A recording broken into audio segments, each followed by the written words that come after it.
Babilônia não é teu lugar. Clama ao teu Deus, Ele te ouvirá. Do inimigo te libertará.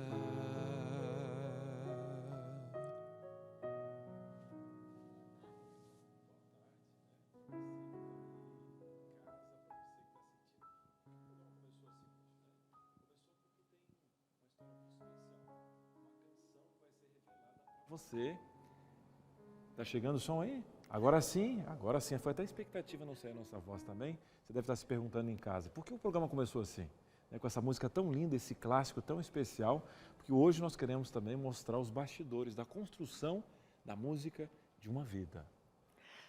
Olha, eu tô arrepiada, eu confesso. Eu tava falando pro Cris aqui atrás do telão enquanto a gente ouviu. Nossa, como eu tô nervosa, mas é aquele nervoso bom, aquele friozinho na barriga. Isso é algo muito especial. É diferente, é especial. A gente que tá do lado de cá, às vezes, tem a oportunidade, todo entrevistado é diferente, todo entrevistado é especial, cada um tem uma história, mas às vezes a gente sente o nervoso de estar diante de alguém diferente, de alguém que tem uma experiência com Deus diferente, que tem uma história para contar. Olha, hoje vai ser bom, hein? Verdade, hein? Além dessa canção linda que deve ter participado da sua história, se você está ouvindo pela primeira vez e falou assim, uau, né? Quem está cantando, que história é essa? Olha, hoje a gente vai poder refletir um pouquinho da nossa vida, do tempo, a nossa finitude, as oportunidades que Deus nos dá e como lidar com essas questões para ressignificar, às vezes, alguns presentes em pacotes feios. É isso, e se você já conhece ele, o Sérgio Lopes, que você viu cantando agora no começo do programa, hoje você vai conhecer um pedacinho da história dele que talvez você ainda não conhecesse. No ano passado, no meio do ano passado, o Sérgio sofreu um AVC e ele não só sobreviveu, como ele renasceu. Deus operou um milagre na vida dele, ele compôs música para esse período e hoje a gente vai ficar não só sabendo de tudo isso, mas ouvindo direto dele, da história dele, da experiência dele com a vida, com esse acidente vascular cerebral e com Deus. Ai, gente, olha, tá imperdível. Se fosse só esse contexto, já estava ótimo. Mas ainda teremos o hashtag, Luquinhas vai trazer pra gente informações fantásticas. E hoje, aquele coração da mamãe fica batendo mais forte. Hoje tem Canal da Mãe, hoje é dia do escritor e a gente vai conversar com uma escritora. A gente é muita gente, né, Cris? A Paty vai conversar com uma escritora hoje. Tem umas coisas assim sobre o livro, um negócio de uma viagem, não sei se é do Egito, não vou falar muita coisa não, deixa a Patrícia contar. Assim. Deixa a Patrícia contar. É verdade, como falamos, né? Já falamos aqui, então, hashtag Canal da Mãe e essa história fantástica. Vamos fazer o seguinte, a gente vai para um intervalo bem rapidinho. Já a gente vai respirar com as principais notícias dessa tarde para você, selecionadas a dedo na nossa hashtag. E calma, que a história vem vai emoção chegar. por aí. Vem emoção, vai ter Canal da Mãe e tal. Então o programa é aquele negócio que não dá para perder. Então assim, ó, respira fundo, que a trilha sonora é uma história fantástica e você vem ouvir juntinho com a gente. Fica aí. Combinado é esse então. Quem toma vinhetada volta, né? Volta, porque já voltou com a inchada, já tá tudo certo. Vinhetada, a bolachada na cara. Para quem não está entendendo, né? Às vezes a gente tem uma deixa aqui, porque o programa é ao vivo, a gente chama um intervalo, eles não chamam metade do intervalo, vem a vinheta. A gente toma uma vinhetada assim, mas é só uma brincadeira legal para a gente poder descontrair com você de casa. Falando de você de casa, esse tema fantástico, será que o pessoal pode participar também, Aninha? Pode, hoje você pode participar de várias formas. Se alguma música do Sérgio Lopes marcou sua vida, manda uma mensagem pra gente, conta essa história. Se você tem alguma dúvida que você quer tirar, alguma dúvida específica sobre AVC, hoje também é dia de perguntar. A gente vai ter um neurologista aqui também ao vivo, conversando com a gente e tirando dúvidas sobre o assunto.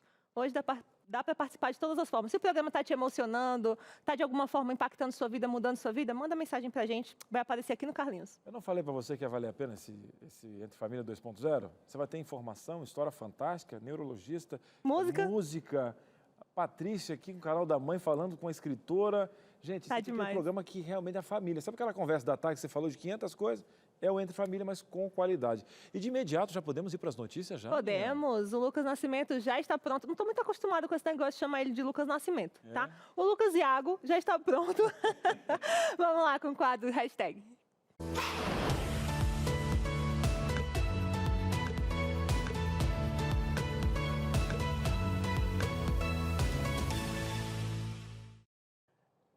Fala pessoal, muito boa tarde para vocês, sempre é muito bom estar por aqui. E Aninha, fique tranquila que você tem essa liberdade de Lucas Iago do nada aí, é Lucas Nascimento, você tem essa liberdade, tá bom? Eu te dou essa autorização tranquilíssima, tá certo? O Cris falou que ficou sabendo por aqui, no estúdio mesmo, durante as gravações, durante nossos ao vivo aqui, que eu tinha esse Lucas Iago. É segredo? Segredo não. Poucas pessoas sabem, mas é isso, pessoal. Que a pessoa que gosta do nome composto não deixa passar, né? Tipo o Silvia Regina. Não dá pra deixar passar o nome da pessoa, Silvia Regina. Não fui eu que falei, foi ela que falou. Eu jamais falaria que teu nome é Silvia Regina, apesar que a tua mãe que te deu, tem que respeitar. Eu chamo A ela mãe de que amor. deu, né? Ainda bem que eu chamo ela de amor, tá tudo resolvido. Vamos respeitar a mãe, é decisão da mãe por aí, mas tá certo. Esse nome assim, ó, desde o tempo do maternal lá que eu não escuto. Mas enfim, pessoal, é o seguinte, vim pra cá com notícia, eu quero começar uma super legal. Vocês sabem que eu sempre estou viajando, gosto sempre de fazer fotos, tirar fotos, guardar ali, eternizar aquele momento. Vocês dois aqui sabem muito bem disso. Sempre que tem alguma coisa, sempre estou registrando por ali. Mas o que acontece é o seguinte, ó, um fotógrafo francês, ele deu a si mesmo a missão de capturar imagens de lugares abandonados na natureza ou então que estavam ali perdidos, isolados. Só que o legal dele, a visão dele, é que ele quis trazer o seguinte, como a natureza começou a meio que tomar aquele lugar, fazer parte daquele lugar. Geralmente o homem deixou isolado por um bom tempo, mas a natureza começou a criar um novo formato. Eu trouxe aqui algumas imagens para você também de casa poder ficar por dentro. O que eu estou falando aqui, ó? Esse aqui é uma casa que está muito próxima a uma praia, a areia foi avançando aqui e realmente entrou na casa. Você vê que o cenário super bonito olhando assim na foto, mas diferente. Quanta história deve ter passado por aqui já. Num outro lugar aqui, ó, uma cadeira que ficou isolada há um bom tempo por ali, as plantas já pegando, você vê aqui na parede também. A gente tem uma outra tela com outras fotos que eu quero mostrar para vocês. Aqui a gente tem, ó, desse lado aqui, ó, era antigo uma piscina, hoje está esquecido, um prédio abandonado. Aqui também já um outro lugar, esse aqui foi na Itália, eu estava indo por lá, uma casa também abandonada, você vê que realmente muito já prejudicada com o tempo, mas a natureza tomando lugar. Temos mais uma tela para poder mostrar aqui a foto. Esse é um castelo que também estava abandonado por lá. Aqui também uma outra parte do castelo. Temos uma outra tela também, se eu não me engano. Aqui, um parque de diversões no Japão. Você vê realmente aqui, ó, o mato, as árvores realmente tomando todo esse lugar aqui, do outro lado aqui também. E ele fez esse trabalho realmente viajando o mundo, cercando o mundo para trazer essas imagens. Isso vai fazer parte de um livro que ele está lançando, realmente para mostrar um pouquinho da importância do humano fazer parte do lugar em que ele vive, preservar aquele lugar e também a natureza. Então ele está viajando o mundo, está fazendo essas fotos, a gente já teve acesso aqui a algumas delas para a gente poder ter uma noção. Inclusive, ele já está terminando esse primeiro volume, já pensando no segundo. Quis trazer aqui porque geralmente a gente viaja, gosta de fazer foto. Eu por aqui, não sei vocês, quando viajam. Eu lembro que eu fiz uma viagem uma vez para uma ilha que fica ali próximo a Belém do Pará. Era um lugar meio que isolado e funcionava até uma antiga prisão por ali. Eu cheguei a visitar, eram imagens até parecidas com essas e virou turístico. Você chega por lá, agora você fica pensando a quantidade de histórias que passaram por ali, o significado que tem. Eu achei bem legal. Não sei se vocês costumam também visitar lugares, além de turísticos, mas lugares um pouco assim que geralmente passou por um tempo, já meio que esquecido, mas faz essa reflexão de quanto de história já teve naquele lugar. O que me lembrou bastante foi da infância, porque meu pai ele ia para a lavoura, lá no sul, né, e passava uns 40 dias. E ele pedia para cortar a grama. Quando ele chegava, estava mais ou menos assim, né? Porque eu disse, olha, a minha ideia é preservar a natureza, brincadeira. Eu tô aqui esperando a reflexão. Eu não sei, eu acho que às vezes eu crio expectativa demais no Cris. Não, às vezes vem comentários legais, mas se eu não liberar esse meu lado infantil, eu vou ficar preso. Então é melhor falar aqui para vocês, né? Eu quero mas dizer que eu já Não, espero. eu tava uma Eu já vibe espero. reflexiva. Assim. Não sei se porque o programa começou da forma como começou, mas eu tô super reflexiva. Sim, eu vi que você está mais... Eu não tava esperando essa agora, mas você não cortava a grama e você metia o louco pro seu na verdade, pai. eu estava Tá. preservando a natureza, mas isso não colava, porque quando ele chegava, parece que a grama sumia rapidinho, porque ali perto tinha até uma enxada, um relho no sul, né? Então, Quem nunca deixou? a gente era motivado por essa última alegria, hora? essa linha coach que tinha antigamente. Tinha uma linha do relho, né? Era um coach, era muito legal, o barulho já. O coach era o chinelo. Chinelo, Uma havaiana. Havaiana, era o meu coach. Era um incentivo, né? Deu um incentivo a cortar a grama e realmente funcionava. Oh, mas falando sério, isso que o Lucas falou realmente estava me fazendo pensar. Todos esses lugares abandonados, eles já tiveram vida um dia. Aquela casa cheia de areia, um dia já tiveram crianças correndo ali, Sim. quem sabe, né? E imaginar que aquilo que a gente deixa desassistido, o tempo vai tomando conta e vai ficando destruído, enfim. Isso serve para todas as outras áreas da vida. Tudo, Né? relações, para tudo. Tudo que você deixa desassistido vai ficando. Tudo. E foi bem legal, porque quando eu sempre estou viajando, trazendo algumas histórias, eu sempre fui em alguns lugares bem distantes. E ali a gente consegue ter acesso a esses lugares que já passaram, geralmente está um pouquinho esquecido, mas acaba trazendo uma imagem bem legal. Inclusive, já gravei em alguns lugares assim. Sempre legal trazer, então por isso que eu resolvi trazer um pouquinho dessa desse livro que está sendo lançado. Vai vir agora uma segunda versão e toda essa ideia de realmente poder valorizar, logicamente, a história. Mas falando um pouquinho disso, quem também resolveu aproveitar um pouquinho a oportunidade de valorizar um pouquinho do ambiente, teve um casal que estava viajando pelo mundo, conhecendo o mundo um pouquinho antes da pandemia. Eles estavam naquele período, mas quando estourou, realmente fechou tudo, eles estavam lá para o Portugal. Eles tiveram que ficar, fechou fronteira, não conseguiram voltar para casa. O que aconteceu? Eles começaram a visitar alguns lugares onde eles estavam próximos. Teve uma cidade, Anterro, que fica bem próximo ao sul do país ali. Eles também visitaram, conheceram uma casa que também estava super abandonada ali. A gente tem até a foto da casa aqui, posso colocar a primeira tela. Essa daqui, ó, super abandonada, destruída, tudo. Eles pensaram, a gente vai passar um tempo aqui, a gente comprar e tentar realmente melhorar a casa. E virou isso daqui, depois de um tempo. Mas, claro, levou muito tempo, porque é o seguinte, na época da pandemia era difícil encontrar alguém que trabalhasse naquela época, estava difícil a questão de adiantar uma obra, não tinha como naquele período. Mas o que aconteceu? Eles compraram, viram ali algo realmente que poderia dar certo, e naquela viagem que eles estavam fazendo pelo mundo, conhecendo outros lugares, resolveram ficar. É um lugar mais isolado, realmente fica bem no interior ali. Eles gostaram do lugar e também da tranquilidade do lugar. Resolveram ficar. A gente tem até uma outra foto para entender um pouquinho como é que funciona por dentro. Ela é meio que uma fazenda até. A imagem que ela tem, ó, é super diferente, a paisagem que ela tem. E o que antes era uma viagem, ficaram presos naquele lugar ali, encontraram uma oportunidade, resolveram ficar e agora é o próprio endereço deles. Então eles mudaram a visão. A pandemia, que foi um período um pouquinho difícil, realmente eles acabaram vou acabar trazendo, vai ser meu novo estilo de vida, algo mais tranquilo. Inclusive, eu olhando aqui, eu moraria fácil. Eu gosto bastante de cidade grande, estar em cidade grande, visitar, mas às vezes a natureza realmente é gostoso. Não sei vocês, eu gosto de um pouquinho da natureza. E eu ficaria tranquilamente nessa casa aqui, sem problema nenhum. Não estou só aqui pensando do quanto a pandemia fez a gente pensar no nosso lar, na nossa casa e tal, né? Mas a gente não quer gastar com uma lata de tinta para pintar a parede do apartamento alugado? Só porque é alugado? Mas olha aí, ó. Reformaram uma casa abandonada porque sabiam que ia passar tempo lá. É a nossa casa, né? A gente pode investir nela. É verdade, né? Você passa tanto tempo ali e quando você tem esse olhar do verde ali, já me encantou, né? Mas para tudo há um preço. Tem que saber se você está, né, tendo aí o contexto da vida, do tempo. Luquinhas, boa reflexão, hein? Gostei da manchete, gostei da notícia. É isso, pessoal. Casinha mais de 50 anos estava abandonada.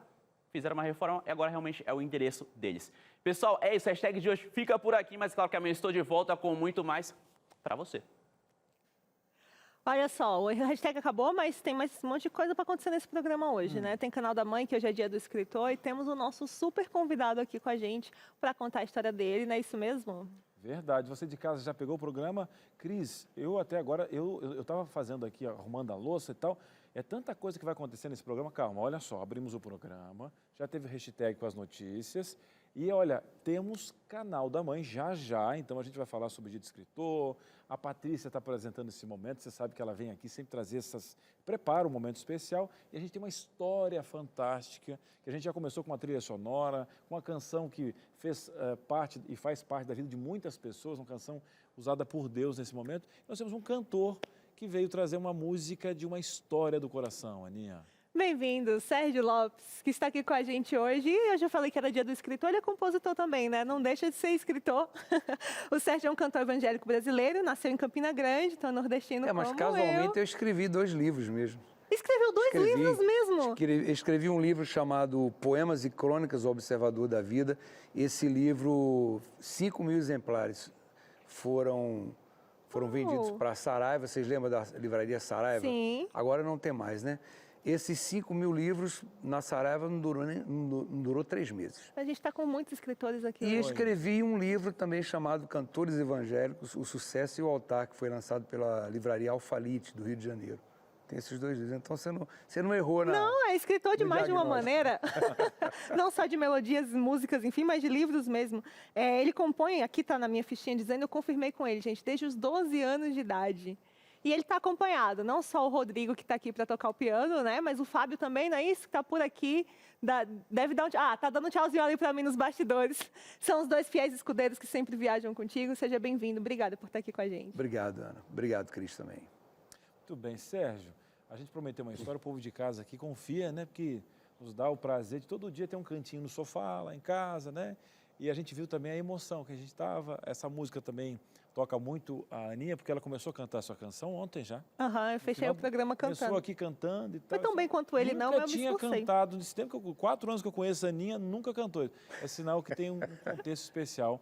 E que bom que você tem toda essa história de compor e música. Mas muitas vezes, Sérgio, a gente não sabe o que vai acontecer, né? O que é a vida, essa montanha-russa, a gente só sabe que a gente não tem que soltar a mão de Deus, tanto quando estiver no alto, quanto estiver no baixo. Né? Para todas as coisas, Deus tem uma solução. Mas o que aconteceu com você? Esse conteúdo, o que foi a virada daquele... Sabe quando a vida puxa o freio de mão? Que puxada de freio de mão foi essa? Eu não entendi na época que aconteceu, porque apesar de estar vivendo uma vida muito sedentária, eu sempre me alimentei muito bem. Eu fui fuzileiro naval há 15 anos, eu fazia exercício de ginástica todos os dias, eu me considerava com histórico de atleta, como se falava há pouco tempo.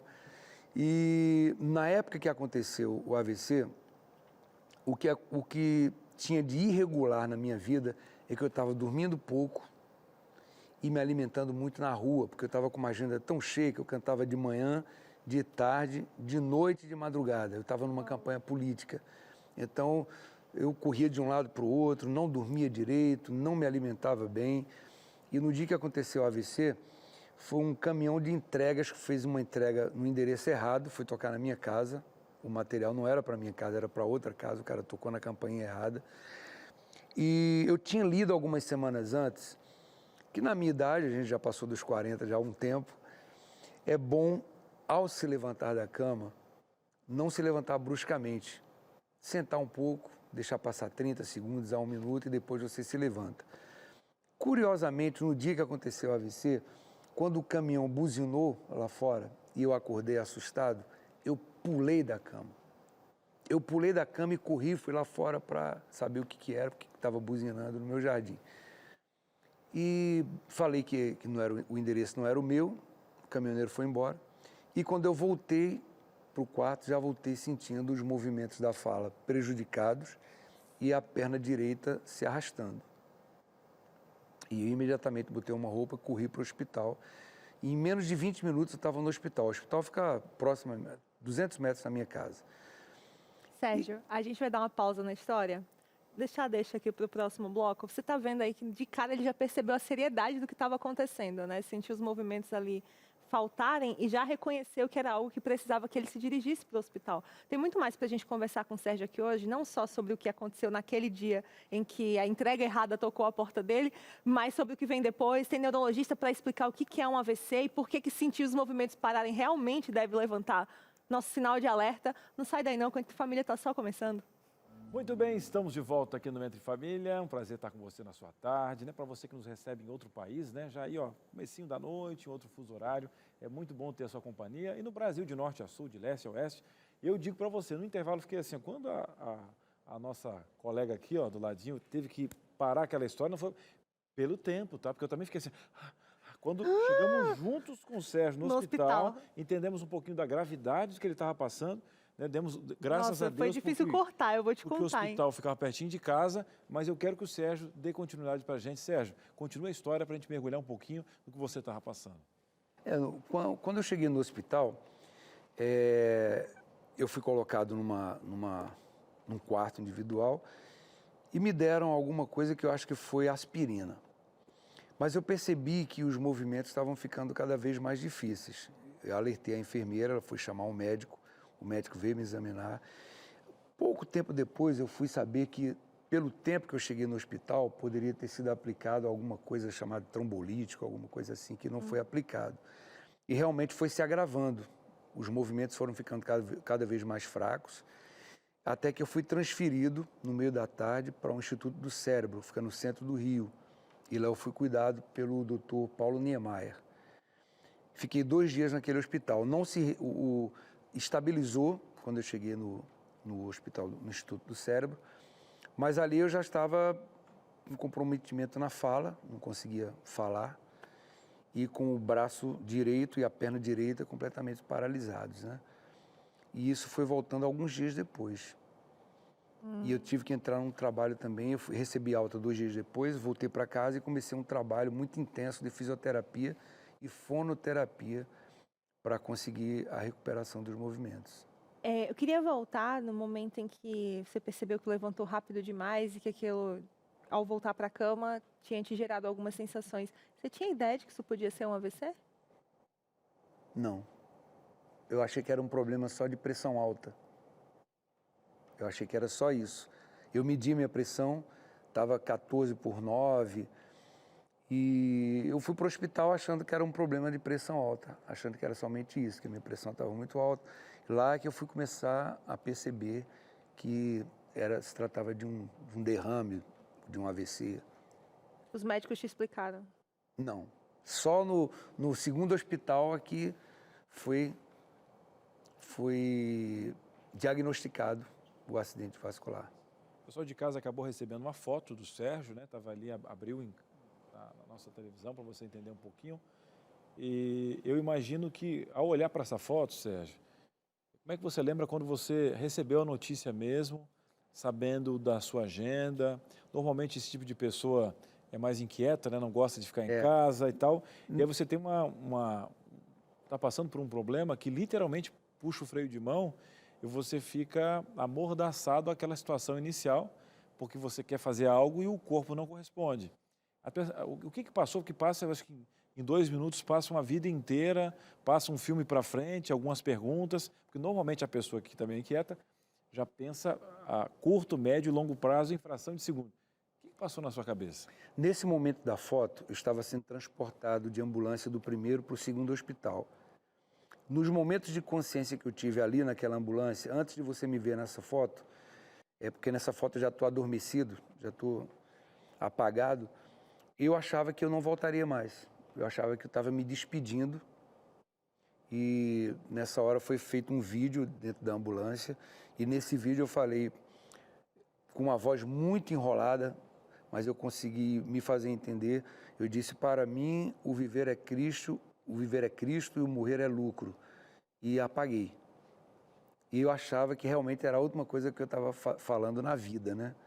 E já fui acordar no segundo hospital, já com um tratamento mais intenso, mais intensivo. Estava sozinho? Estava sozinho.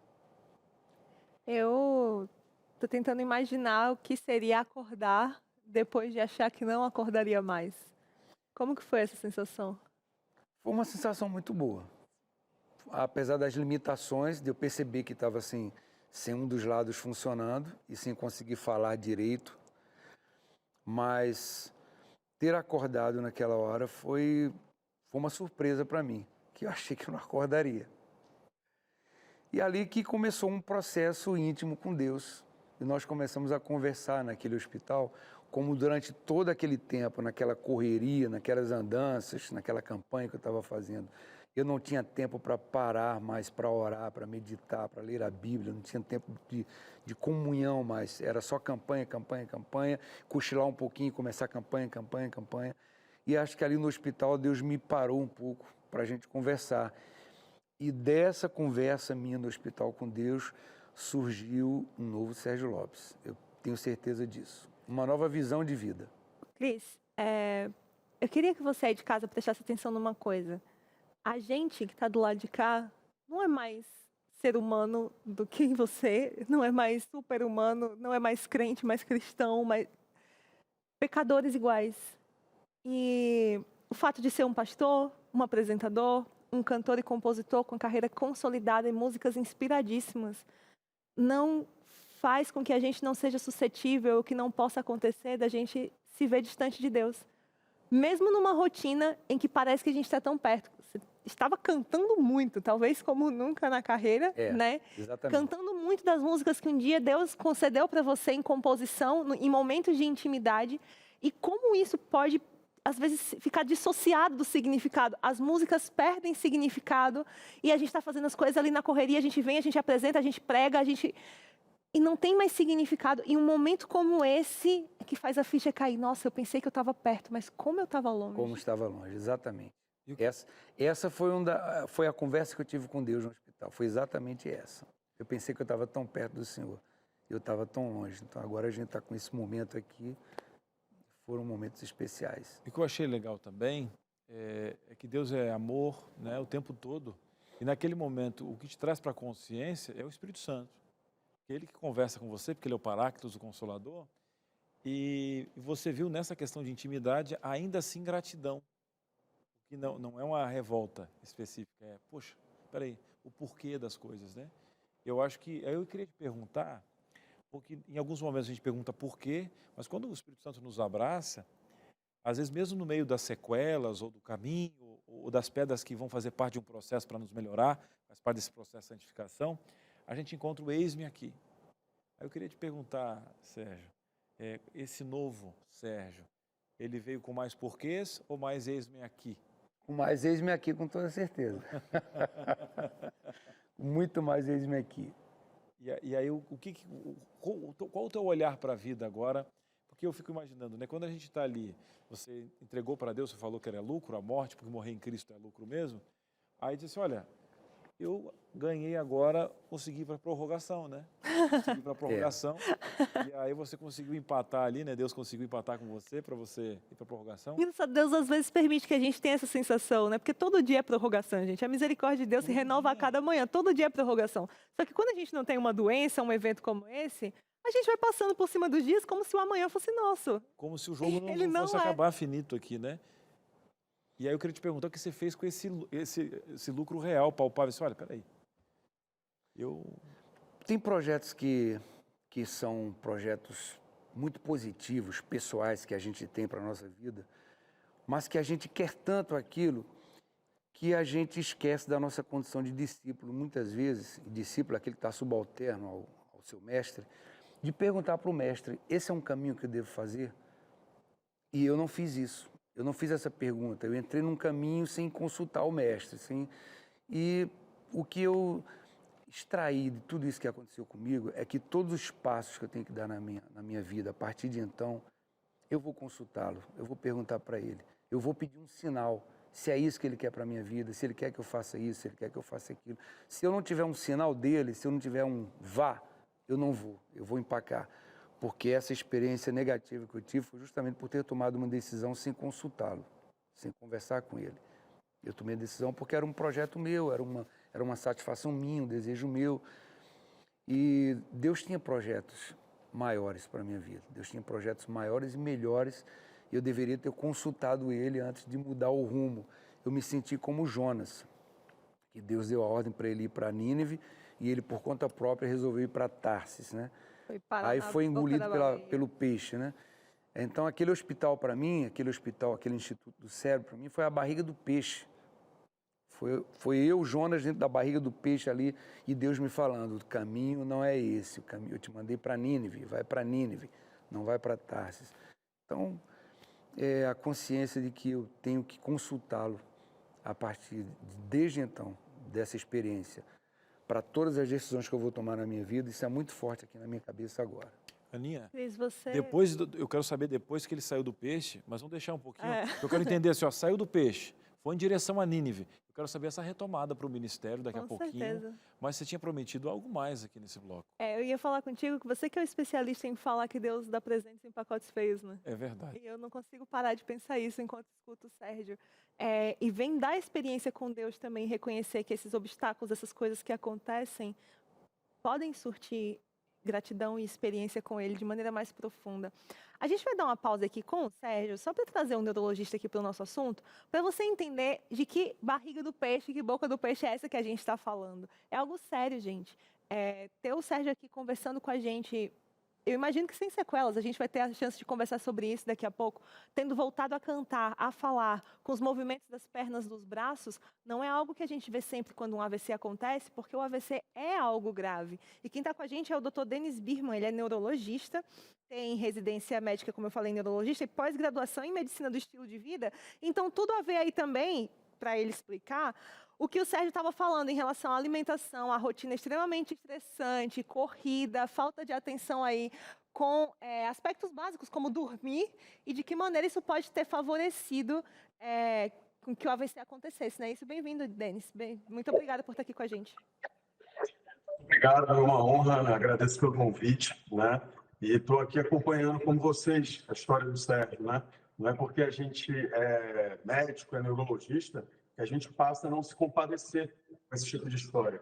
E é isso que eu sempre falo do AVC. É uma história que se muda quando você trata adequadamente. Como você falou, Ana, ele tem total relação com o estilo de vida, né? Então, o estilo de vida, muito se fala, meu pai teve um AVC, minha mãe teve um AVC. Raramente o AVC tem essa causa genética. A grande maioria das vezes é o estilo de vida da família, né? Então, a família é acostumada a comer daquele jeito, a família é acostumada a se estressar daquela forma, não fazer atividade física. Então, isso é o fator principal dessa doença tão grave, que é a segunda que mais mata no nosso Brasil e a que mais incapacita em todo o mundo. Doutor, explica um pouquinho para a gente o que acontece no corpo, né? Essa paralisação, por que essa questão com o cérebro, tem a ver com coração, tem gente que mistura algumas coisas, né? Algumas doenças aí, mas de uma forma simples, explicar para o pessoal de casa o que é um AVC. Basicamente, para a gente entender o AVC, eu chamo de AVC todas as vezes que o meu cérebro sofre por não ter oxigênio. E o que leva oxigênio para o meu cérebro são os vasos, né? Esse vaso, ele pode ser comprometido de duas formas, né? A primeira forma é quando ele é obstruído, ou seja, eu tenho um coágulo, um êmbolo, que obstruiu aquele vaso e não está passando mais sangue.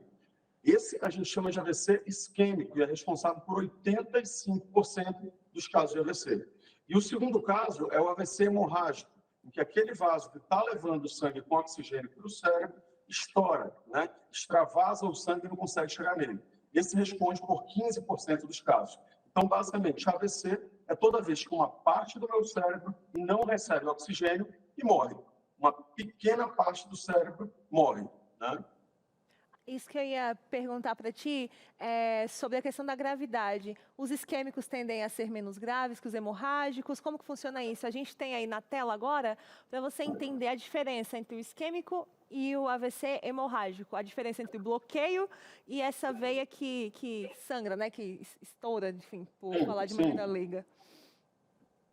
Basicamente, para a gente definir, se a gente colocasse um AVC isquêmico e um AVC hemorrágico na mesma proporção, os hemorrágicos tendem a ser mais graves. Ocasionalmente, precisam até de cirurgia para descompressão ou para estancar esse sangramento. Mas o AVC isquêmico não deixa de ser grave porque ele pode ter proporções catastróficas.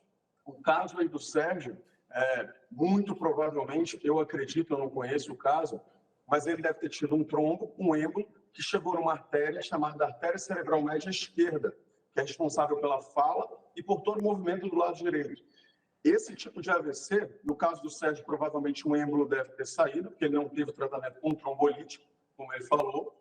O êmbolo deve ter, provavelmente, por conta de pressão arterial, saído daquele local, e aí a gente chama de ataque isquêmico transitório, não mais AVC. Mas no caso de um AVC dessa área, ele pode ser catastrófico e levar à morte. E geralmente não é no primeiro dia, é no terceiro ou quarto dia, quando aquele cérebro começa a inchar, ele começa a isquemiar não só aquele lado, mas também o lado contralateral. Às vezes a gente tem que tirar um pedaço da calota para não deixar esse cérebro inchar. Então, os dois são muito graves. Eu diria que depende da proporção. Eu tenho AVCs pequenos, né? Em idosos pequenos, que nem é percebido algumas vezes. AVC, é importante dizer, é todo déficit neurológico súbito. A gente tem que suspeitar. Mas ele pode ser imperceptível e pequeno, ou ele pode ser muito grande e grave. Tudo depende de aonde ele vai comprometer o cérebro. Qual artéria do cérebro ele está acontecendo.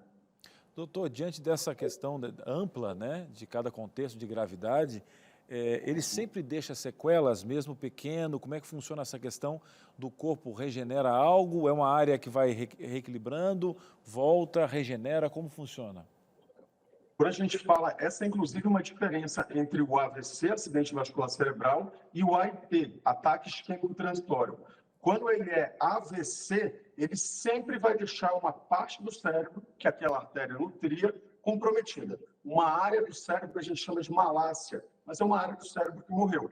Quando a sequela, nem sempre. Ele pode ser de uma área, por exemplo, uma área ali de uma habilidade, né? Que o paciente deixa de ter habilidade, mas não sente. Ele pode ser uma área de memória, ele pode ser uma área de percepção, ele pode ser uma área, inclusive, de psicológico. Um paciente, por exemplo, pode ter um AVC tendo um surto psiquiátrico, ou seja, ele torna o comportamento diferente. ele não voltará ao normal, mas nem sempre ele terá sequela, por 2 motivos. Primeiro, pode ser em uma área não funcional, né? Uma área que não esteja sendo utilizada, então não vai deixar sequela. Segundo, porque existe algo no cérebro chamado de neuroplasticidade. O que é isso? Uma outra parte do cérebro que não exercia aquela função passa a exercer para poder o paciente voltar a ter aquela função. Isso é muito comum. Doutor Denis, eu queria que você concluísse para a gente, então, reforçando a parte da relação entre o AVC e o estilo de vida, em que sentido? É possível evitar um AVC? É possível eu saber que eu estou indo no caminho de ter um? Quais são os fatores de risco? Como prestar atenção? E dar meia volta para não ter que passar por isso? Totalmente, totalmente. Hoje a gente vive uma medicina diferente. Eu já vi, e sou de uma época em que a gente tratava sintomas, depois começou-se a tratar a doença. O paciente está vindo aqui com a glicose de 99, glicose de 100 é normal, até 100 é normal. Então volta quando ano que vem, daqui a 2 anos, quando você tiver 101 e for diabético. Hoje não. Hoje a gente não trata a doença, a gente trata o indivíduo. Então a gente trata o indivíduo antes que ele tenha a doença que vai levar a outra doença. Então, respondendo a tua pergunta, de longe, o maior vilão, o maior fator de risco para o AVC é a hipertensão arterial. De longe, a hipertensão arterial ganha. Mas temos também o diabetes, temos algumas arritmias cardíacas, como fibrilação atrial, temos o aumento de colesterol, o sedentarismo, o uso de álcool, o uso de tabaco ou cigarro, etc. Mas a gente sabe que o estilo de vida modifica completamente esse cenário, tanto no paciente que não teve AVC, quanto naquele que já teve. Porque não é porque ele teve um AVC que ele está livre de ter outro. Inclusive, quem teve um AVC tem 8 vezes mais chance de ter outro que quem nunca teve. E é uma coisa extremamente prevalente no nosso país. Para você ter uma ideia, 1 em cada 4 adultos terá um AVC. Você que está numa roda aí de 4 amigos, provavelmente 1 terá um AVC. Então, é uma doença emergente de um mundo moderno em que a gente faz cada vez menos e cada vez tem mais facilidade na mão. Então, eu te diria que atividade física, tratar hipertensão e diabetes, manter-se com a cabeça no lugar, tentando controlar o teu estresse. O que te mata não é a quantidade de estresse que você tem, é como você lida com ele. Elevar o teu lado espiritual, ter mais contato com o teu lado espiritual. Lembra que nós somos um indivíduo que temos saúde física, saúde mental e saúde espiritual. Isso é um conceito da ONU, desde 1988. Tentar ter mais contato com a natureza e tentar levar a vida um pouco mais leve. Isso, sem dúvida, prevenirá 98% de qualquer tipo de AVC. Gente, fantástico, hein? 98% de qualquer tipo de AVC. Doutor Denis, muito obrigado por tirar um tempinho na sua agenda, vir compartilhar aqui com o nosso povo de casa. Leve um abraço aí para todo o pessoal, né? Os colegas de trabalho.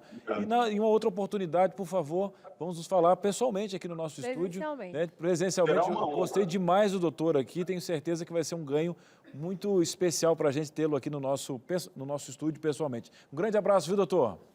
Obrigado pelo convite, um grande abraço. A minha pergunta, Cris, é quantas vezes a gente ainda vai escutar sobre os 8 remédios naturais sem tomar?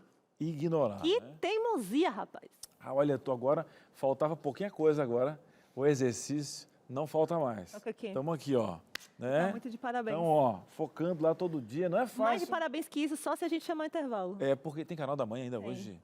E outra, tem a história, depois que sair da barriga do peixe, o Sérgio vai contar pra gente. Será que tem música no programa de hoje também? Não vou te contar, mas me disseram que tem. Então eu vou chamar o intervalo, vou ver se consigo arrancar essa informação. Não sai daí.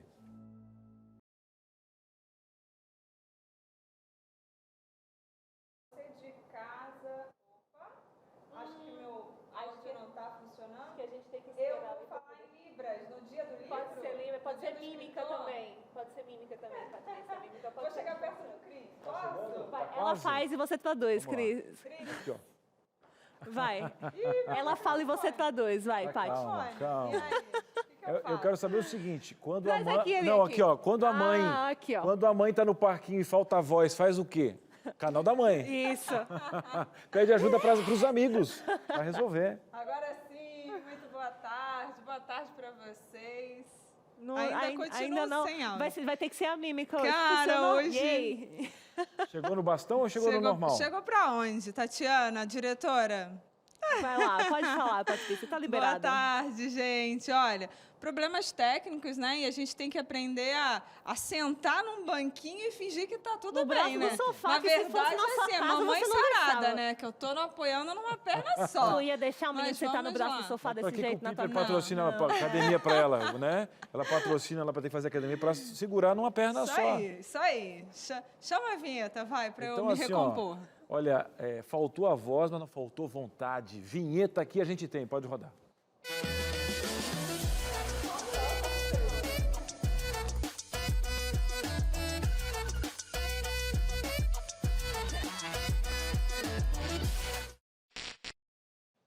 Agora sim, estou nesse cantinho aqui que foi reservado para mim, para eu falar que hoje é dia 25 de julho e é comemorado aqui no Brasil o Dia do Escritor. Ah, como é que eu admiro essas pessoas que têm a capacidade de escrever, nos entreter e nos fazer, assim, se movimentar, se mover. Para mim, gostar de ler tem a ver com quem escreve. Sabe aquela aula que você tem aquele professor que você mais gosta, daquela disciplina que você ama, a didática? E você sabe, né? O problema não é a disciplina em si, o problema é o problema ou a solução, podemos dizer que seria o professor. Tem gosto, tem estilo, tem para todo mundo. E para conversar com a gente aqui no canal da Mãe, a produtora Maíra Marques trouxe para a gente uma mãe cristã, editora de livros da Casa Publicadora Brasileira. Não sei se você conhece, mas é uma editora da Igreja Adventista que eu tenho certeza que ela aproveitou a experiência com o público que ela tinha lá em casa. Seria seus filhos, o Gabriel e o Mateus, que já passaram dessa fase, mas ela escreve para crianças, juvenis e adolescentes. E eu vou trazer aqui agora, nesse momento, no canal da Mãe, a Neila Oliveira. Seja muito bem-vinda, Neila. Tudo bem? Obrigada, Patrícia. Muito bom estar aqui com vocês no canal da Mãe para falar desse assunto tão legal, tão importante, né? Justamente hoje que se comemora o Dia do Escritor. Feliz dia, parabéns. Olha, eu sou jornalista de formação, eu gosto da escrita, gosto da leitura e eu sei que tem assim muito a ver com o que você vivencia em casa.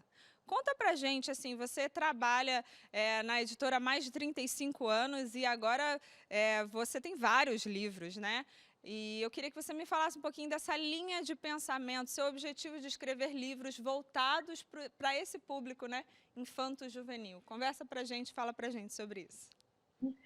Bom, tudo começou, como vocês podem imaginar, estando cercada de livros, né?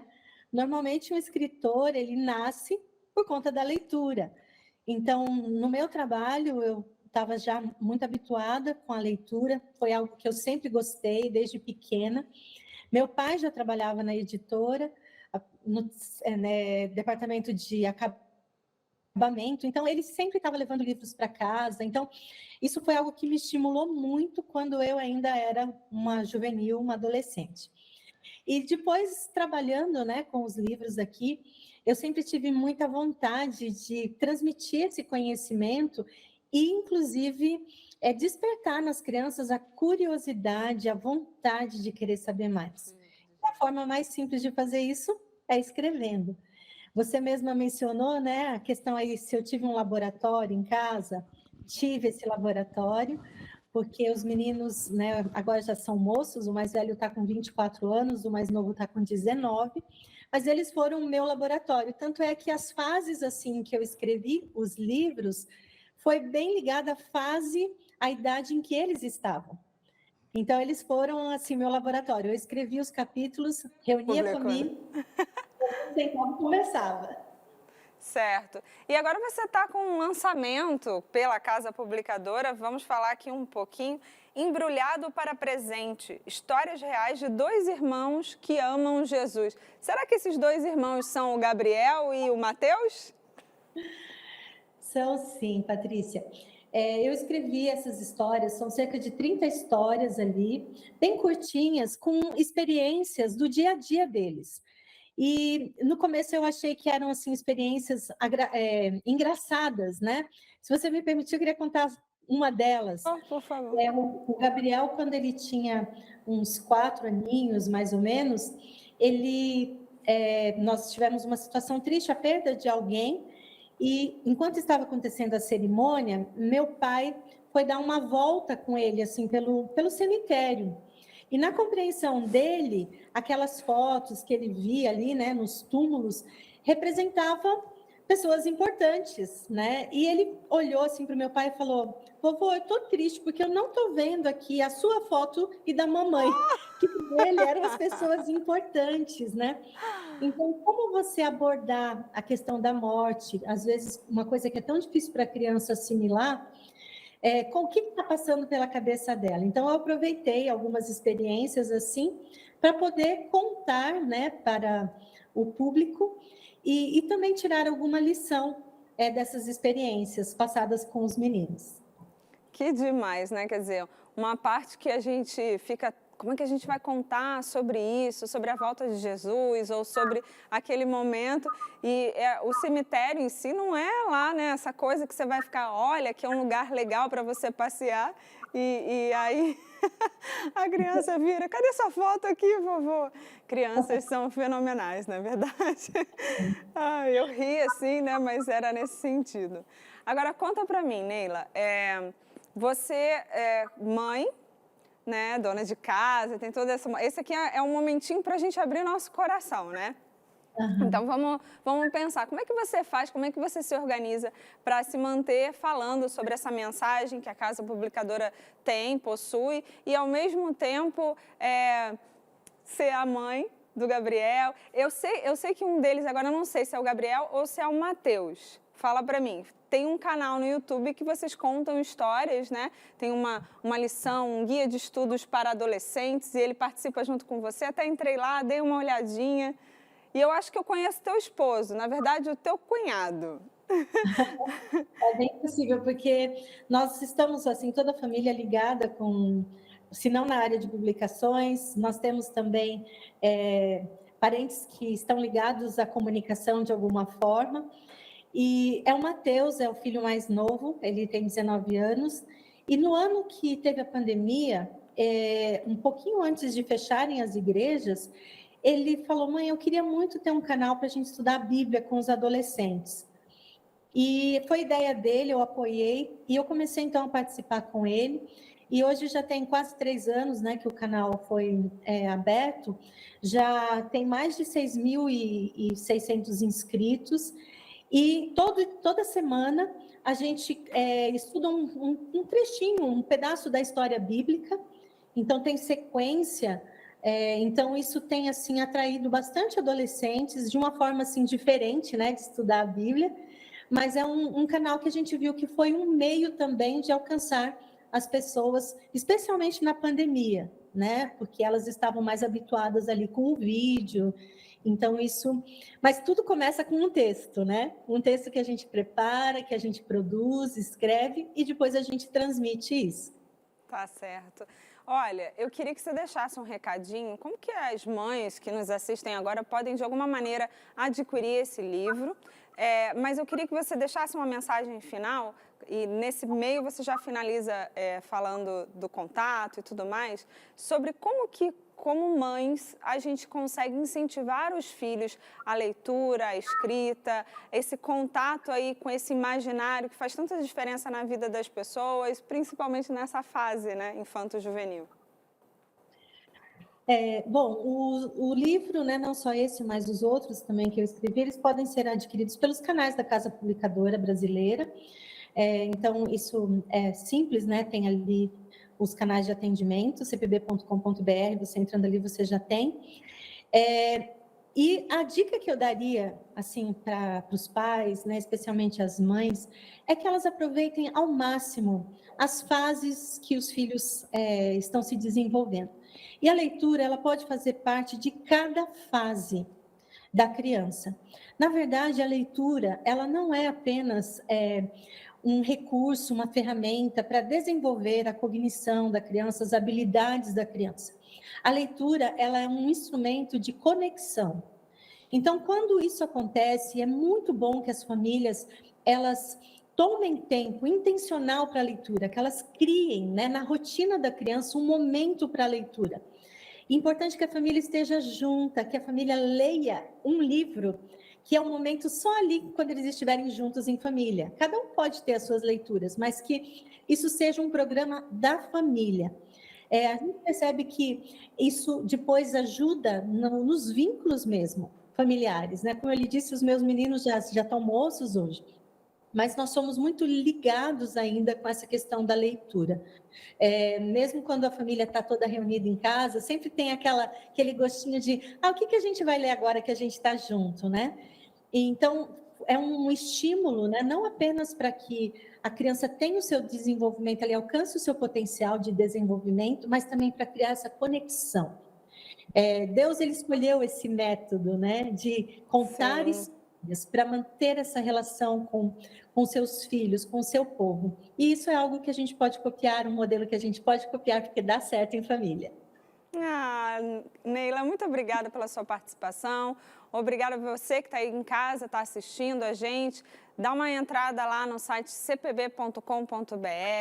Tem esse livro novo da Neila, que é Embrulhado para Presente, Histórias Reais de Dois Irmãos que Amam Jesus. E, além disso, também tem outros livros que foram passando aqui ao longo desse programa, desse programete, falando aí tudo que ela já fez, mostrando. Então, entra lá, acessa. Muito obrigada pela sua presença aqui no canal da Mãe, no Entre Família. A casa é sua. Temos muitas histórias para contar. Fiquei pensando em várias perguntas para te fazer, mas o tempo não nos permite. Obrigada. Até mais. Tchau, tchau. Tchau, tchau. É isso. A gente fica por aqui, o canal da Mãe está terminando. Eu não sei se agora eu jogo para os meus apresentadores, eu não sei se vai para o intervalo, só sei que eu estou indo para outras funções. Traz para cá, como você mesmo falou, o tempo é curto. Obrigada, Paty. Obrigada, Neila, também, né? São diversos livros que eu vejo vejo a história, e aí eu vejo lá o nome, e agora o nome ganhou uma cara. Benção, bom demais. Agora eu sei quem escreve. Como a Patrícia falou, corre lá, gente, né? Tá ali os endereços para você poder entrar, poder adquirir, poder conhecer um pouquinho mais da história, e é bom demais. E agora a gente vai para uma dinâmica, porque o Sérgio, né, que você está acompanhando a história aqui, esse grande músico, compositor, escritor, uma longa... Até o telão tá reflexivo hoje, o Carlinhos veio tá uma coisa meio cósmica, assim, sabe? A questão do universo, a gente pega essa história, sai um pouquinho e aplica para a nossa vida. E ele, no bloco anterior, ele tinha falado justamente desse peixe, né? Que tinha engolido ele por um momento, para ele poder refletir, porque às vezes o mundo faz tanto barulho que a gente não consegue ouvir Deus, né? E a gente fala aqui muito no Novo Tempo, falo na minha casa, porque às vezes a gente está na arca e pode se perder, construir e não entrar. Não né? entrar. Então a ideia do Sérgio foi um beijo, a gente ganha um beijo de Deus às vezes, em alguns momentos, para justamente esse peixe é um carinho. Mas depois que saiu, o que a gente faz com essa informação? E eu acho que o Carlinhos tem alguma coisa para contar para a gente, Aninha? Tem demais. Você que chegou agora no programa, ou que chegou no canal da Mãe, não está entendendo nada do que está acontecendo, a gente está recebendo hoje o cantor e compositor Sérgio Lopes, que no ano passado passou por um AVC. Graças a Deus ele está aqui, está bem, e agora vai compartilhar com a gente algumas das experiências dele com Deus, com a vida, depois, né, de ter passado por isso. O Carlinhos, Sérgio, a forma como a gente carinhosamente chama o nosso telão, e ele perguntou algumas coisas, ele está trazendo algumas perguntas assim, bem filosóficas para ti. Como você enxerga a morte depois de passar tão perto dela? Eu não enxerguei a morte ainda não. Graças a Deus. Bom, é um caminho, para nós que somos cristãos, que sabemos para onde vamos, é um caminho necessário, mas a gente sempre espera que ele demore um pouco mais, né? Não precisa se apressar tanto, né? Mas eu senti a proximidade, não senti medo, mas eu senti a proximidade desse momento. Tanto não senti medo que mesmo com aquele AVC eu tive a lucidez de falar naquele momento que antes de apagar, para mim o viver é Cristo, o morrer é lucro, e apaguei. Então eu não tive medo desse momento. É uma passagem necessária. Agora, eu acho que a grande virtude de uma pessoa que tem Cristo na sua vida, que crê em Deus, que tem fé, é ter certeza de para onde vai em qualquer situação. Aqui ou na passagem, ter certeza de para onde vai. Então, tendo essa certeza, a gente não tem medo da morte. E aproveita a vida que Deus dá para a gente aqui, para trazer outras pessoas para a vida também, para a nossa fé, né? Muito bom. Que a gente tem que fazer no tempo que nos resta. Verdade. O que vem mais será que o Carlinhos quer saber? Eu tô O que ele quer saber, eu também quero saber. Tá Você aí, ó. tinha sonhos guardados que correu para realizar? Não estou correndo, não. Eu estou realizando. Boa. Eu estou realizando os sonhos, sim. Os sonhos continuam, os sonhos que eu tinha antes do AVC, eles continuam agora. Mas eu não tenho pressa, não. O que eu achei interessante, eu queria retomar aqui, que no bloco anterior o Sérgio falou pra gente que agora ele consulta mais. Consulto mais. Agora eu não dou mais um passo sem falar com o mestre, não. Como que está sendo esse processo com Deus, né, de consulta? O que tem de diferente no homem que já era de Deus? Ah, eu descobri que essa é uma pergunta do Carlinhos, daqui a pouco vai aparecer aqui pra gente então. Um homem que já era de Deus, que já compunha para Deus, que já cantava para Deus, mas que agora parece que conhece um outro Deus, ou Deus de outra forma, e tem um relacionamento diferente com ele. Qual que foi a diferença nesse antes e depois? Eu compus uma música há muito tempo, há uns 10 anos. O nome da música é Os Sinais. E eu compus essa música, gravei, está lá na internet, está no YouTube, está nas plataformas digitais, Sérgio Lopes, Os Sinais, está lá. Parece que eu tinha composto essa música há 10 anos atrás para vivê-la agora. Então, nessa música, eu falo assim: melhor é confiar em Deus, compreender os seus sinais, viver em paz.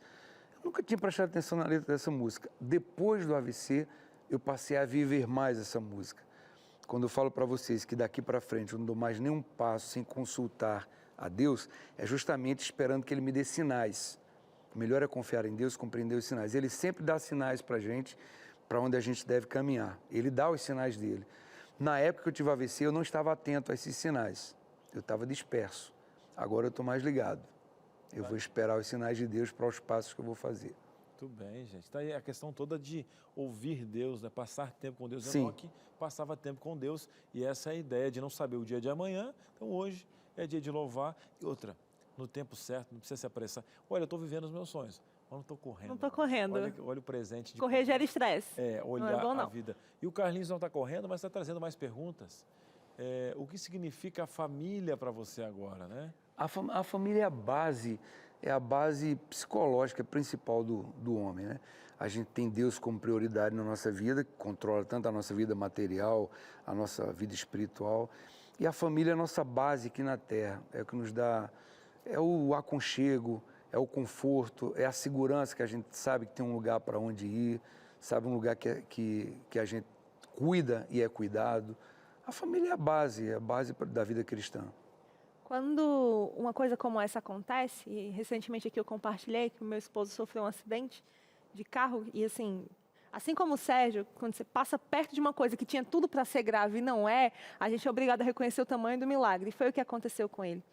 E a gente percebe que, às vezes, com relação à família, os nossos vínculos mais próximos, a gente desperdiça tempo, a gente desperdiça recurso, a gente guarda rancor, ressentimento, Briga por bobagem. briga por besteira. Você chegou a refletir sobre isso? Como que foi quando você percebeu, nossa, eu estou tendo uma nova chance? Alguma coisa mudou em relação aos vínculos mais próximos? Mudou, sim, mudou. Aquela correria que eu estava tendo, eu não estava tendo muita atenção com as minhas filhotas, com a Isabela e a Manuela, com os meus filhos também, que já são maiores. E a atenção com eles mudou muito depois do AVC. Engraçado que tanto a minha atenção com eles quanto a deles comigo, houve uma aproximação mais forte, uma ampliação desses laços afetivos depois do AVC. Parece que os dois lados ficaram com medo de perder o outro, né? Então isso gerou muita proximidade, nos deu mais cumplicidade. Antes da gente ir para a pergunta do Carlinhos, eu queria só deixar o pessoal da técnica lá no Switch, o nosso operador de áudio, Thiago, muito obrigada, porque eu sei que você correu para fazer música no Entre Família acontecer. Não é algo que acontece sempre, né? É algo super raro da gente fazer, e quando faz é toda uma correria, você aí de casa não tem ideia. Mas, além de agradecer o Thiago, queria que eles ficassem preparados, porque ainda hoje a gente vai ter música aqui. Eu vou contar, Cris? Ele já contou, mas quem não pegou agora vai pegar. Vai. Que ele compôs uma música durante esse período e ele vai cantar um pedacinho dessa música pra gente hoje. És o meu farol, não é És isso? meu farol. E vai se preparando aí, você é o coração, a técnica, o áudio, pra gente poder ter esse momento daqui a pouco. Deixa eu também me orientar, tem mais um bloco depois. Tem mais um bloco. Mas Não, o esse não Cris ontem... acabou. Vocês lembram que o Esse Cris não estava acabou. perdido ontem? E ontem eu estava para chamar um bloco e não existia O sexto mais, hein? bloco? Vou chamar o Carlinho aqui, senão não vai ter mais pergunta. Vamos lá, então. O que mudou em você como pessoa, né? Eu acho que aí junta tudo que... Tudo.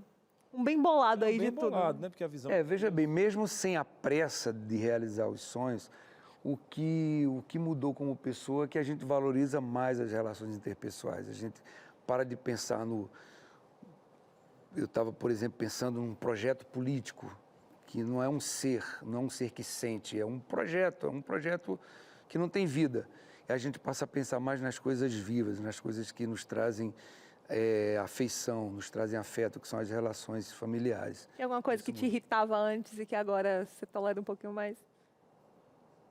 Não, eu sempre fui muito tranquilo, Muito nada tranquilo. me irrita.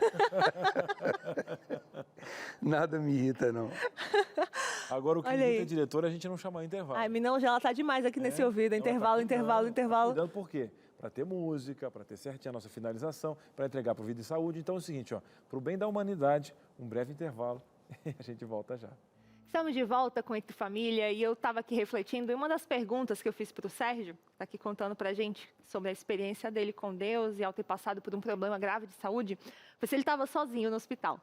Eu, particularmente, detesto ir ao hospital sozinho. Eu acho a coisa mais solitária e deprimente do mundo, quando a gente está lá sofrendo com alguma dor de cabeça, dor de barriga, vai tomar remédio na veia e não tem ninguém para a gente fazer um draminha.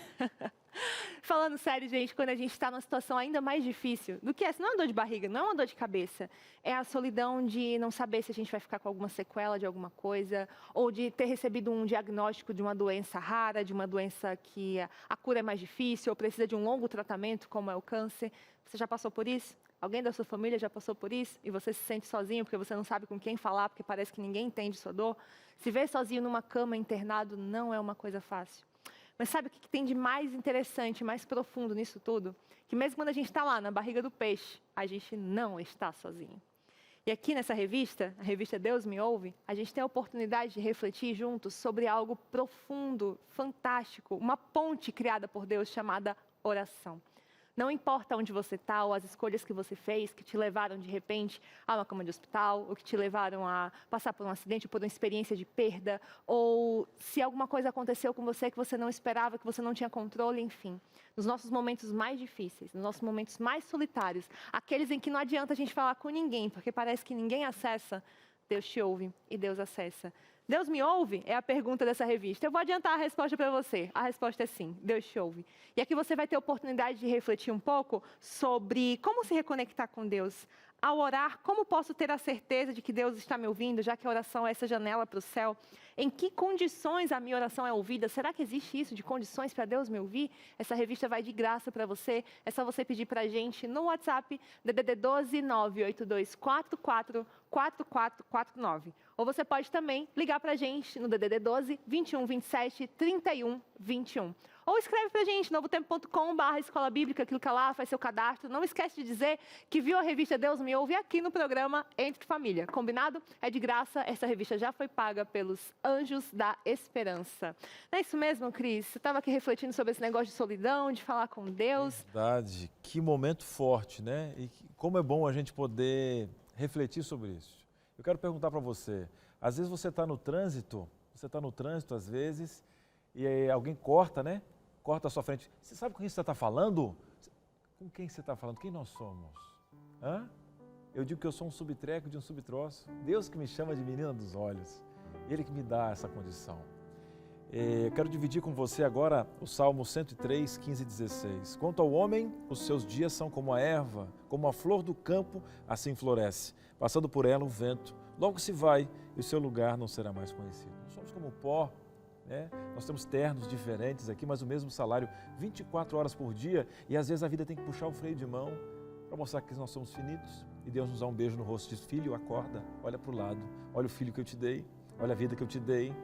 Eu sou o Kairos, tempo santo, e você está sendo prisioneiro do relógio, do Cronos.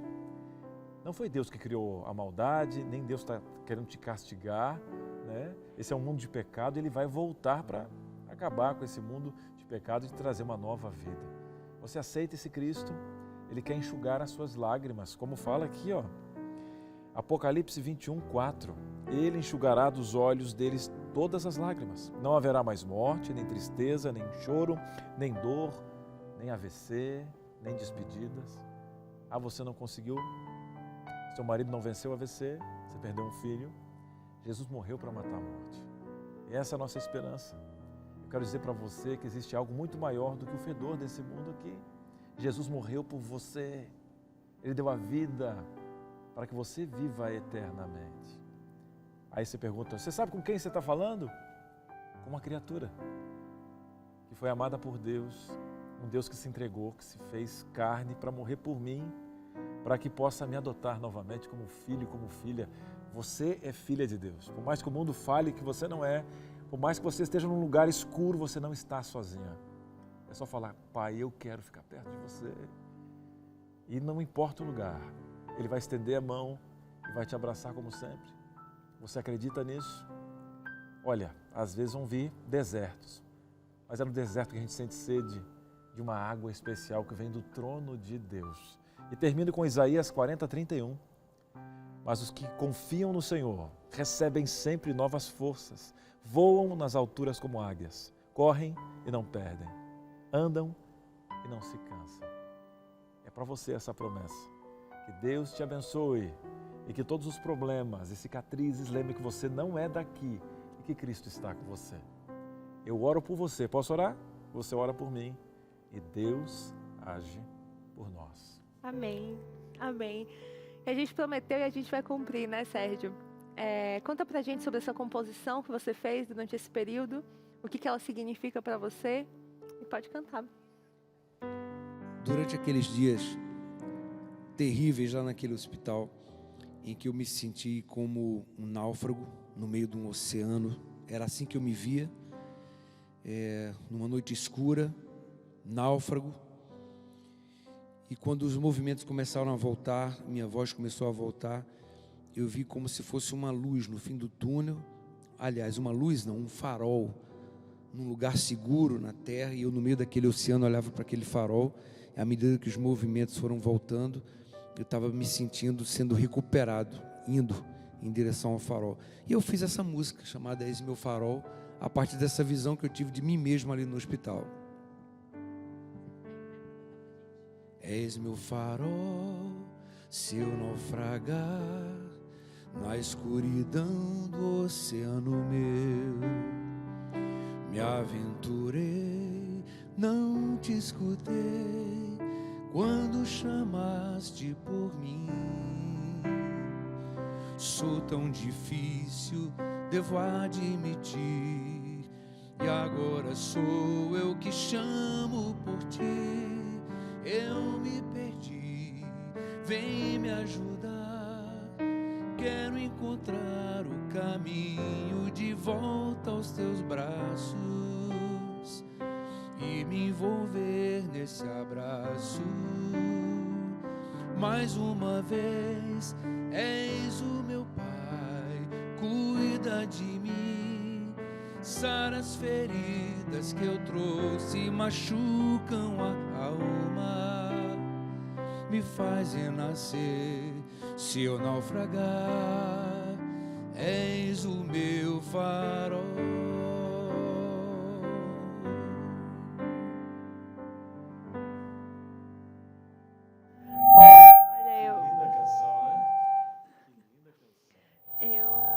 Eu acho que é impossível ouvir a letra sem pensar na minha vida. Eu não passei pelo que você passou, mas cada um de nós sabe onde é a barriga do peixe.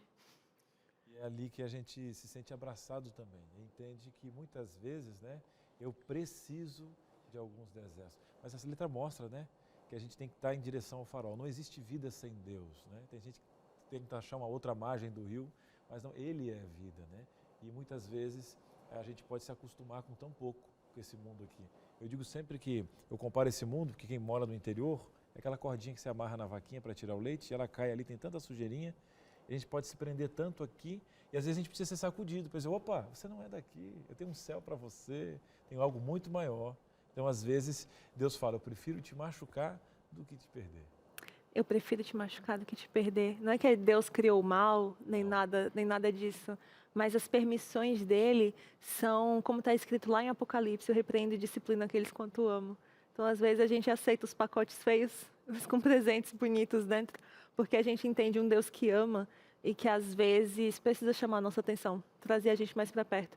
A gente vai terminar o programa hoje de um jeito diferente. Eu sei que você não está acostumado a ouvir música aqui no Entre Família, nem a gente, mas a gente fica feliz demais quando isso acontece.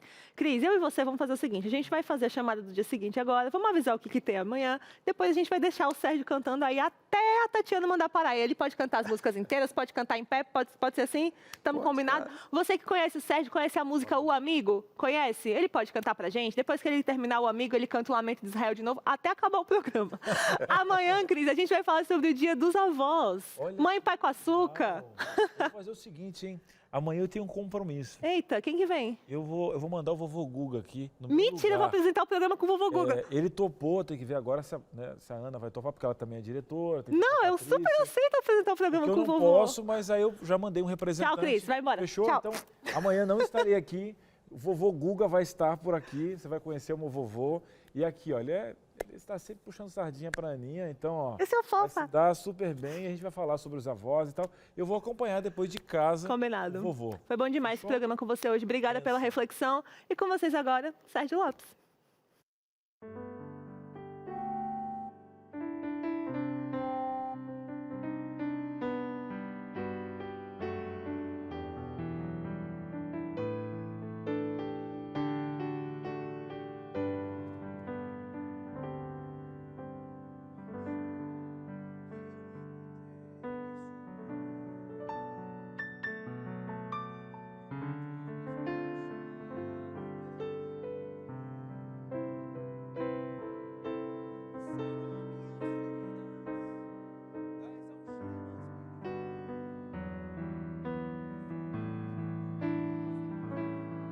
Ele me escutou e falei do meu passado e me perdoou. Isso teve um alto preço que ele já pagou. Me mostrou as mãos feridas por amor de muitas vidas, e uma dessas muitas vidas era eu.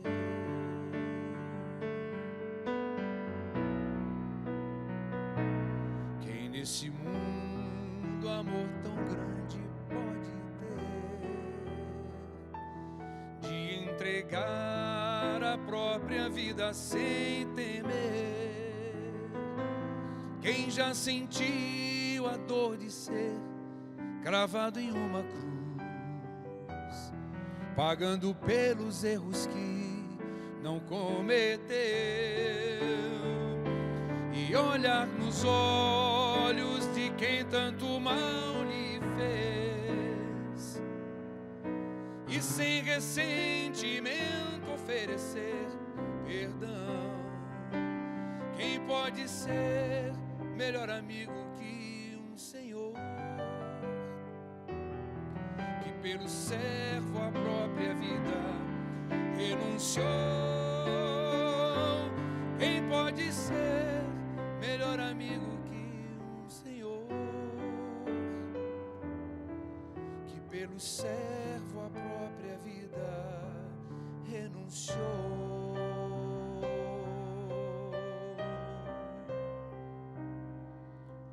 Meu amigo,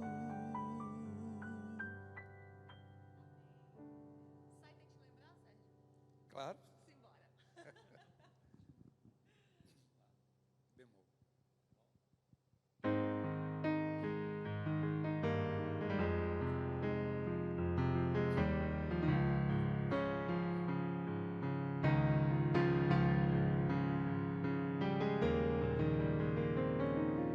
Quando a gente não esquece o que passou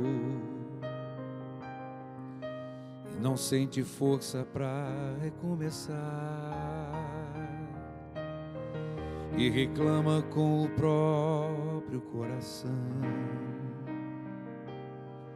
nem dá tempo dele se recuperar. Bate um desespero com uma agonia de uma coisa que se acaba de perder. E perdemos quase sempre as esperanças de voltar a ter vontade de viver. Mas existe alguém guardando tua vida, preparando um novo plano pra você, que também se preocupa com teu coração, que faz tudo para não